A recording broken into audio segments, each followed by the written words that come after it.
एक अति सुंदर महिला ने विमान में प्रवेश किया और अपनी सीट की तलाश में नजरें घुमाई। उसने देखा कि उसकी सीट एक ऐसे व्यक्ति के बगल में है जिसके दोनों ही हाथ नहीं हैं। महिला को उस अपाहिज व्यक्ति के पास बैठने में झिझक हुई। उस सुंदर महिला ने एयर होस्टेस से बोला, मैं इस सीट पर सुविधा पूर्वक यात्रा नहीं कर पाऊंगी क्योंकि साथ की सीट पर जो व्यक्ति बैठा हुआ है उसके दोनों हाथ नहीं हैं। उस सुंदर महिला ने एयर होस्टेस से सीट बदलने हेतु आग्रह किया। असहज हुई एयर होस्टेस ने पूछा, मैम क्या आप मुझे कारण बता सकती है? सुंदर महिला ने जवाब दिया, मैं ऐसे लोगों को पसंद नहीं करती और ऐसे व्यक्ति के पास बैठकर मैं यात्रा नहीं कर पाऊंगी। दिखने में पढ़ी लिखी और विनम्र प्रतीत होने वाली महिला की ये बात सुनकर एयर होस्टेस अचंभित हो गई। महिला ने एक बार फिर एयर होस्टेस से जोर देकर कहा कि मैं उस सीट पर नहीं बैठ सकती, अतः मुझे कोई दूसरी सीट दे दी जाए।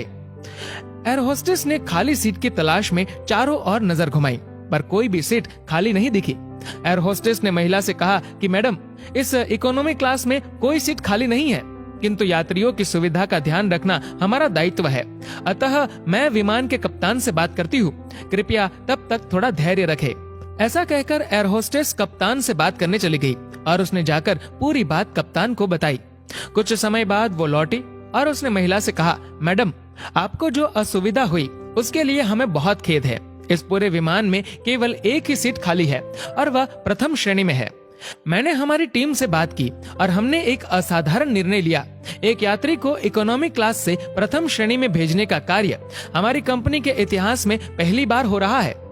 सुंदर महिला अत्यंत प्रसन्न हो गई, किंतु इससे पहले कि वह अपनी प्रतिक्रिया व्यक्त करती और एक शब्द भी बोल पाती, एयर होस्टेस उस अपाहिज और दोनों हाथ विहीन व्यक्ति की ओर बढ़ गई और विनम्रता पूर्वक उनसे पूछा, सर क्या आप प्रथम श्रेणी में जा सकेंगे?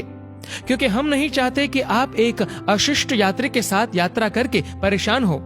ये बात सुनकर सभी यात्रियों ने ताली बजाकर इस निर्णय का स्वागत किया।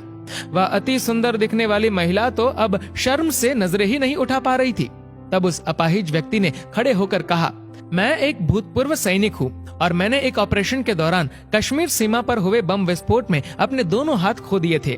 सबसे पहले जब मैंने इन देवी जी की चर्चा सुनी तब मैं सोच रहा था कि मैंने भी किन लोगों की सुरक्षा के लिए अपनी जान जोखिम में डाली और अपने हाथ खोए, लेकिन जब आप सभी की प्रतिक्रिया देखी तो अब अपने आप पर गर्व महसूस हो रहा है कि मैंने अपने देश और देशवासियों की खातिर अपने दोनों हाथ खोए। और इतना कहकर वह प्रथम श्रेणी में चले गए।